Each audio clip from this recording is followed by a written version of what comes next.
Bonjour et bienvenue dans cette nouvelle vidéo du programme Minceur et Beauté Mincir en 2018. Alors aujourd'hui cette vidéo elle est un petit peu différente des autres vidéos puisque on va partager l'écran. Je vais partager mon écran avec vous et je vais vous montrer donc les deux types de mesures que l'on pratique au sein du cabinet de thérapie douce quand on fait le programme Mincir en 2018. Ces deux types de mesures, ce sont des mesures d'une part avec la balance impédance mètre où on va mesurer le taux de graisse, le taux de muscle, la masse hydrique, etc. Je vais vous en parler tout à l'heure. Et des mesures que l'on va faire aussi avec le centimètre de couturière, ça c'est ma collègue qui va le faire, donc des mesures avec le centimètre de couturière où on va mesurer donc les centimètres de votre corps, le tour de cou, le tour de hanche, le tour de cuisse, le tour de ventre par exemple, et ça va nous permettre, aussi bien le premier type de mesure que le deuxième type, ça va nous permettre de regarder l'évolution au cours du temps et au cours des différentes séances. Alors le premier type de mesure, les mesures avec la balance impédance mètre, ça va se faire pour la première séance, la séance gratuite, la première séance que vous allez suivre. Les autres mesures avec le centimètre de couturière, ça va se faire quand on va entamer vraiment les séances de suivi régulier, donc à partir de la 4e séance avec ma collègue. Je vais vous montrer également quelque chose qui est très intéressant, c'est le fait de travailler sur un exemple. Je vais vous montrer un exemple, l'exemple d'une personne de l'an dernier, et on va voir sur un cas concret comment ont évolué ces différentes mesures, comment ont évolué ces mesures au niveau de la balance impédance mètre, ces constantes physiques, et comment ont évolué les mesures de son corps au niveau des centimètres. Et vous allez voir la façon dont on travaille avec ce type de mesure. Alors bien entendu, ce que vous allez obtenir, vous, ça va être peut-être différent, mais ça va vous permettre de voir sur un exemple la façon dont on travaille et comment on peut interpréter ces mesures et comment elles peuvent évoluer au cours des différentes séances sur un cas concret.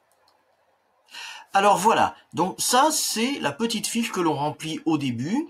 On fait monter la personne sur la balance impédance mètre et la balance va prendre tout un tas de mesures dont on va se servir pour la suite et pour la suite des séances. Alors on va les regarder ensemble ces mesures. Est-ce que vous voyez bien? Alors ici, on va se mettre là, on va faire un petit peu plus gros.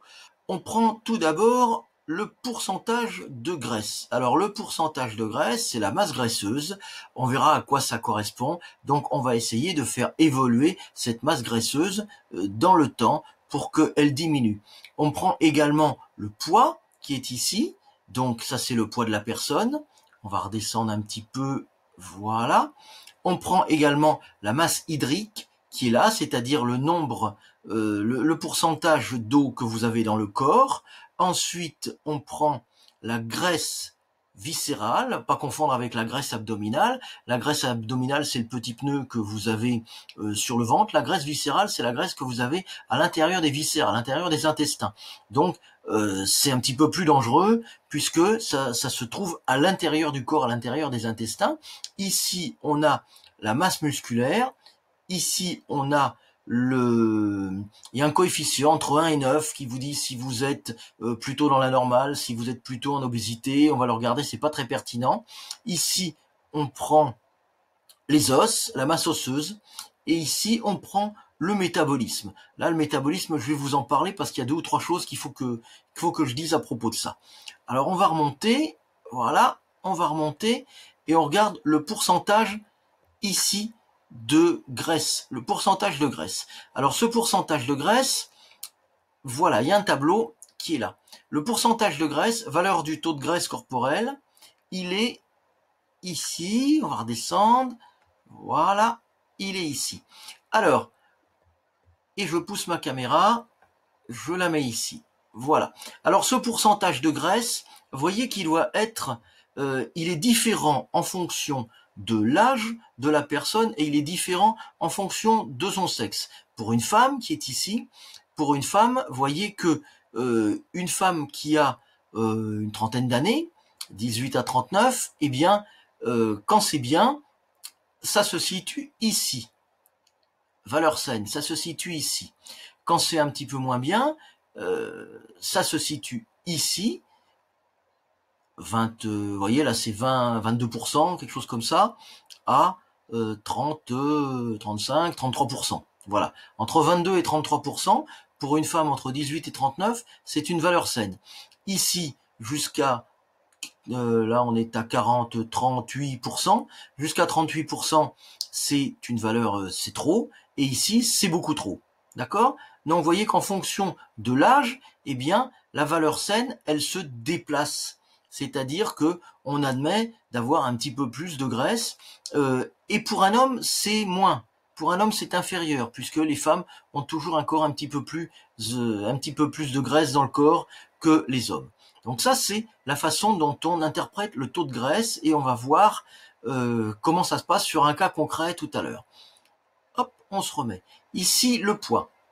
Le poids, donc, le poids, c'est quelque chose qu'on mesure, mais c'est une valeur dont on va se servir pour travailler sur l'IMC. Donc l'IMC, il est caché sur mon écran, puisque c'est exactement à l'endroit où j'ai ma tête.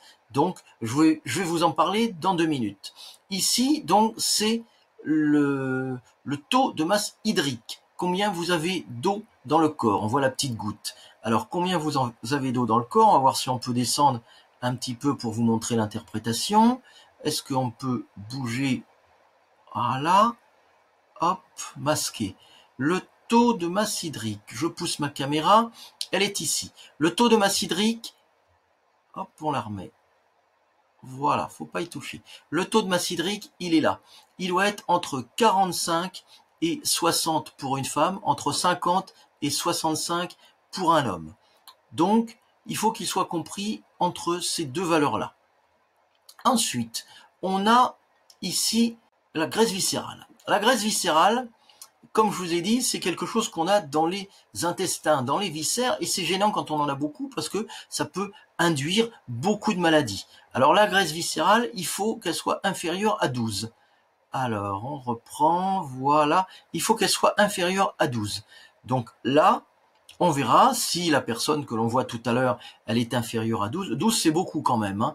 Mais bon, le but, c'est quand même de la faire baisser, parce que moins on a de graisse dans les intestins, moins on a de graisse dans les viscères, et mieux c'est. Ici, on a la masse musculaire, ici. La masse musculaire, on va faire un gros plan dessus, elle est ici.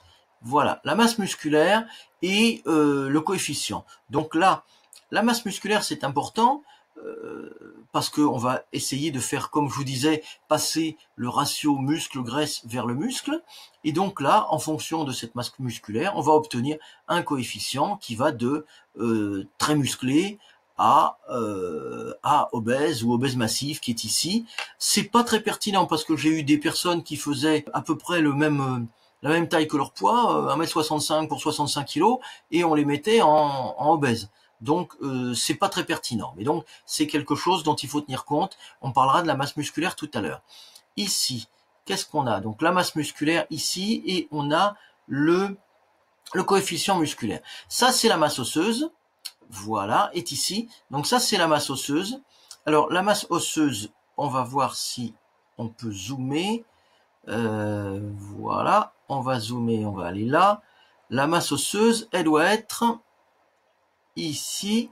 La masse des os, c'est pas très important non plus, donc ça permet de savoir si la personne a des petits os ou a des gros os.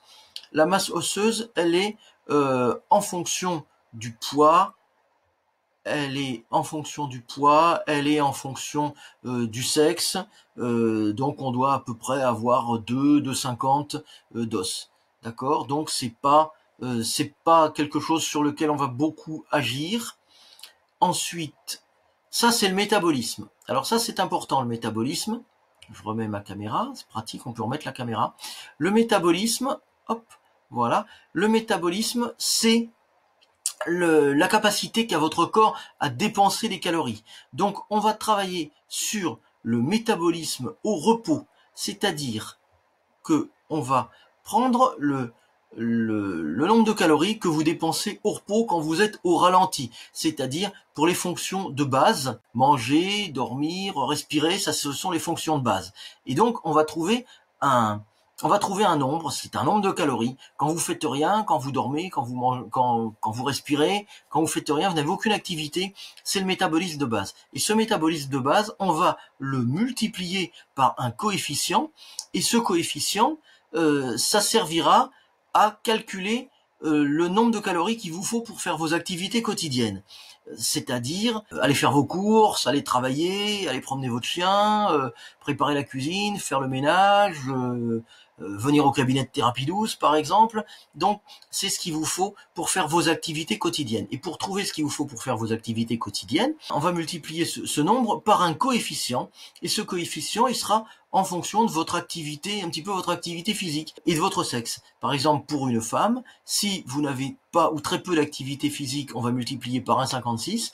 Si vous avez un peu d'activité physique, vous marchez, vous faites un petit peu de sport de temps en temps, on va multiplier par 1,64. Et si vous faites beaucoup de sport, on va le multiplier par 1,82. Donc, c'est le nombre de calories qu'il vous faut dépenser par jour. Alors, bien évidemment, si vous avez ce nombre de calories à dépenser par jour, le fait de mettre un petit peu moins de calories, d'avoir une alimentation qui sera un petit peu moins calorique, bah forcément, vous allez, si elle est bien calculée, si elle est bien proportionnée au niveau des aliments, donc ça, ce sera quand on fera la consultation de naturopathie, donc je vous en parlerai des différents aliments. Donc, si cette alimentation est bien proportionnée, si on diminue un petit peu les calories, eh bien, progressivement, vous allez pas perdre un petit peu parce que vous allez vous retrouver en déficit de calories. Donc ça, c'est bien à savoir, c'est bon à savoir par rapport au métabolisme, par rapport au nombre de calories qu'il vous faut dépenser par jour. Maintenant, on va passer, maintenant qu'on a vu un petit peu ça, on va passer à l'IMC. Alors l'IMC, c'est l'indice de masse corporelle, on va se remettre dessus. Ici, l'IMC, il est là. Alors l'IMC, c'est le poids divisé par la taille au carré. C'est un indice, ça s'appelle indice de masse corporelle, c'est l'indice de l'Organisation mondiale de la santé et qui vous indique si vous êtes en surpoids, si vous êtes standard, si vous êtes en état d'obésité. Donc là, on va le voir ici, on va le pousser. Donc vous voyez que quand l'IMC est inférieur à 19, ça signifie que vous êtes maigre. Quand l'IMC est compris entre 20 et 25, ça signifie que vous êtes en corpulence normale et que vous avez un risque de maladie faible. Quand l'IMC est compris entre 25 et 30, ça veut dire que vous êtes un peu enrobé, que vous avez de l'embonpoint, vous avez un petit peu plus de risque de maladie. Et quand votre IMC est supérieur à 30, 35, 40 ou plus de 40, ça veut dire que vous êtes en état d'obésité et que vous avez beaucoup de risques de maladie. Le surpoids, ça peut engendrer beaucoup de maladies. J'ai fait une vidéo là-dessus que je vous inviterai à regarder. Donc les différentes maladies qu'on peut avoir en fonction des différents niveaux de surpoids. Donc ça, c'est un critère que l'on va prendre en compte aussi, l'IMC, l'indice de masse corporelle. Alors maintenant, on va passer à l'écran suivant et on va regarder sur un cas concret comment on peut prendre ces mesures et comment l'évolution peut se faire au cours des séances. Alors maintenant, on va passer à la deuxième diapo, donc le cas concret dont je vous parlais tout à l'heure, et on va regarder quelle va être l'évolution de cette personne au cours des différentes séances. Donc vous voyez que là, on va le mettre un petit peu plus, voilà.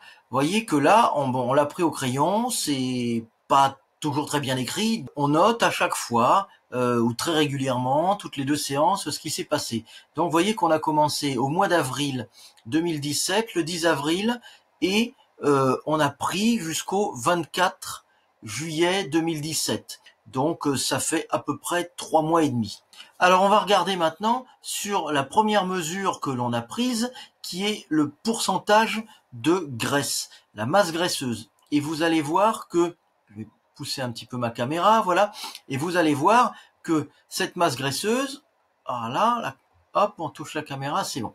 Vous voyez que la masse graisseuse, elle passe de 33,2 le 10 avril, le 10 mai, on est à 30,2, le 9 juin, on est à 26,7, et le 24 juillet, on est à 24,3, donc en 3 mois et demi. Pour vous donner la comparaison, on va regarder ce que ça donne maintenant sur le petit tableau. Et on voit que à peu près 33, donc elle a commencé ici, à peu près 33. Donc ce sont dans les valeurs saines, mais limite valeurs saines, limite surpoids ici. Et elle est arrivée à 24. Donc vous voyez que 24, elle est ici. Donc elle est passée d'ici en fait à là. C'est-à-dire qu'elle a perdu sa zone qui était ici. Donc ça, c'est très bien. On va regarder maintenant ce qui se passe au niveau du poids. Donc, vous voyez que le poids, il est passé de 59, je descends un peu ma caméra, il est passé de 59 jusqu'à 55. On va pas la faire passer à 26 kilos. C'est une femme qui a 43 ans et qui mesure 1m57, donc on va essayer de lui proposer d'arriver à 52 kilos, 53, 52 kilos, vu qu'elle en faisait 59. Donc là, on est vraiment pas mal, on est vraiment dans la zone. Ensuite, on va regarder, on va se remettre dessus. Ensuite, on va regarder par rapport à son taux de masse hydrique. Donc, vous voyez qu'il faut, au niveau de la masse hydrique, il faut entre 45 et 60% pour une femme. Et vous voyez qu'elle est à 49, 50, 52. Donc, c'est très très bien. On reste dans ces valeurs-là. Là, maintenant, il y a quelque chose de très intéressant qu'on va regarder, c'est la masse musculaire. Et vous voyez que la masse musculaire qui est ici, elle est passée de, on va remonter la caméra, voilà, la masse musculaire ici, elle est passée de 38 kg à 39,5 kg. Donc elle a pris 1,5 kg de muscle en passant de 33% à 24,3% de graisse. Donc elle a tout à fait pris du muscle au détriment de la graisse. Donc la graisse s'est transformée en muscle, donc c'est tout à fait ce que l'on voulait. Ici, la graisse viscérale, on va la regarder, elle est passée de 5,5 à 3,5. Bon, c'est pas méchant, parce que quand c'est méchant, c'est à partir de 12. Donc 5,5, c'est pas beaucoup.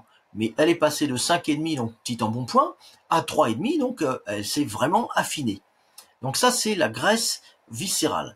On va regarder au niveau de son métabolisme. Alors vous allez voir que son métabolisme, c'est intéressant à regarder ça. Son métabolisme, parce qu'il y a quelque chose dont je vous ai pas parlé, c'est l'âge métabolique. L'âge métabolique, c'est l'âge que vous donne la machine en fonction des différents critères qu'on a trouvés en fonction des différentes mesures. Donc si vous faites à peu près votre âge, si la machine vous donne à peu près votre âge, elle faisait 41 ici et elle a 43 ans, donc c'est autour de son âge. Donc ça veut dire qu'il y a une petite perte de poids à faire. Si la machine vous donne beaucoup plus que votre âge, ça veut dire qu'il y a de la masse musculaire à acquérir et il y a une perte de poids plus importante à faire. Mais là, vous voyez, elle avait son âge, elle faisait à peu près son âge, 43 ans, la machine lui donne 41 ans. Mais ce qui s'est passé, regardez, l'âge métabolique, il est ici 34 et ici 28, 29. Donc, elle a perdu 10 ans d'âge métabolique. Donc, ça veut dire que son métabolisme, c'est le métabolisme d'une fille qui a 10 ans de moins.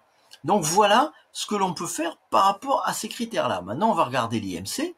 L'IMC, je vous ai dit tout à l'heure, l'IMC, c'est le poids divisé par la taille au carré. Donc, le 10,4, on l'a pas mesuré après, mais elle était à 24 d'IMC.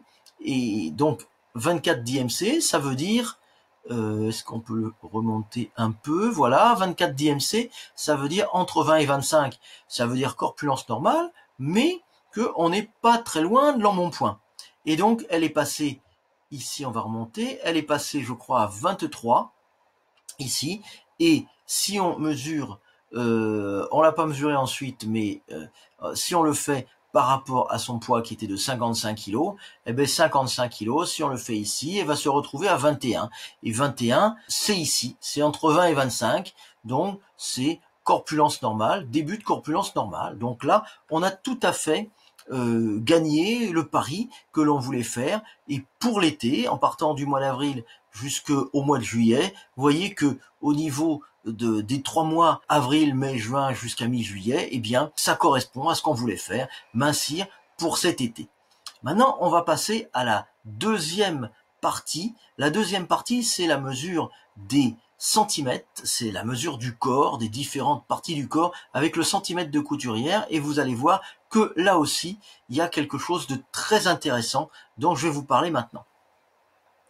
Alors maintenant, on va passer aux mesures des centimètres. Donc, on va travailler, ma collègue Catherine va travailler avec le centimètre de couturière et elle va mesurer les différentes zones de votre corps, les différentes parties de votre corps, parce que vous savez que notre travail, c'est en même temps de travailler sur les kilos, sur le rapport entre le muscle et la graisse en faveur du muscle, et c'est en même temps sur les centimètres, de façon à ce que vous puissiez faire 1, 2, 3 tailles de moins, et peut-être même plus. Alors on va regarder, là, ça va être assez rapide, ce petit paragraphe. On mesure le tour de cou, ici, on mesure le tour de poitrine et sous la poitrine, on mesure le ventre, parce que ça c'est quelque chose que les gens nous demandent beaucoup, donc on mesure le ventre et vous allez voir qu'au niveau du ventre, ça diminue et on arrive à avoir des très beaux résultats.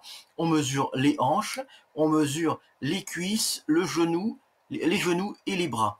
Vous voyez qu'on prend toujours à droite et à gauche parce que on a toujours un genou, un bras, une cuisse qui est plus forte que l'autre. Donc on prend toujours les deux. Et vous allez voir que ça évolue différemment de l'une à l'autre. Alors voilà, ce sont les différentes mesures que l'on prend. On va passer à notre exemple concret et on va voir l'évolution de ces différentes mesures au cours du temps et au cours des séances. Alors maintenant, on passe enfin à la dernière diapo pour vous montrer comment évoluent les mesures avec le centimètre de couturière. Vous avez vu qu'on reprend ce que l'on a vu tout à l'heure. Donc là, c'est écrit à la main parce que c'était l'ancien document. Mais donc on l'écrivait à la main. Maintenant, on a un beau document qui suffit de remplir. On va aller un petit peu plus près. On va zoomer. Voilà, plus. Voilà, on va zoomer. Donc je me mets là. Voyez que, hop, elle se met pas bien cette caméra, voilà, c'est bon. Donc, voilà, on a le tour de cou qui est ici. On a donc mesuré le tour de cou. Et vous voyez que le tour de cou, ici, on a commencé au début, le tour de cou, on l'a fait au mois d'avril, et on est là, fin juillet, et vous voyez que sur le tour de cou, on arrive à 33, on part de 33, on arrive à 31,5. Sur le tour de poitrine, 94, 90. Poitrine sous poitrine, c'est pas très pertinent parce que des fois on peut le prendre un peu au-dessus, on peut dévier, donc c'est pas gênant. C'est par contre poitrine, c'est pas très pertinent. C'est sous poitrine qui est pertinent. Et sous poitrine, on commence à être un petit peu au niveau du haut du ventre. Donc vous voyez que là, on a perdu également.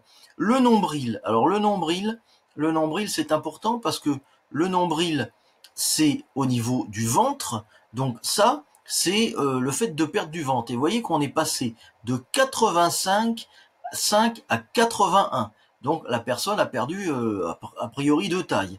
Ici, la cuisse droite et cuisse gauche, cuisse droite. Vous voyez qu'on est parti de 58 sur la cuisse gauche et on arrive à 52. Sur la cuisse droite, on est parti de 56 et on arrive à 54. Donc ça a baissé un petit peu, mais moins. Ici, sur le genou gauche-droit, donc on est parti de 37, on arrive à 36,5 et 36. Et droit, on est parti de 38 et on arrive à 36,5. Comme je vous disais, il y a toujours un membre qui est plus fort que l'autre sur les deux. Donc vous voyez, la cuisse gauche est plus forte et la cuisse droite est plus forte que la cuisse gauche, et là le genou gauche est plus faible que le genou droit. Donc c'est un petit peu normal. Donc elle a la jambe gauche qui est un petit peu plus forte que la jambe droite. Peut-être que ça signifie que quand elle commence à marcher, elle commence toujours par le pied gauche, ou que si ça lui arrivait de jouer au football, eh bien elle tirait toujours avec le pied gauche. Donc le pied gauche, la jambe gauche est un petit peu plus forte que la jambe droite. Au niveau des bras, vous voyez qu'on a le bras gauche qui est passé de 28 à 26, et là le bras droit il est passé de 30 à 27. Pour les bras c'est l'inverse, donc c'est certainement quelqu'un qui est droitière, et elle a le bras droit qui est un petit peu plus fort. Voilà, donc quand elle porte quelque chose, c'est très souvent par le bras droit. Quand elle écrit, c'est avec le bras droit.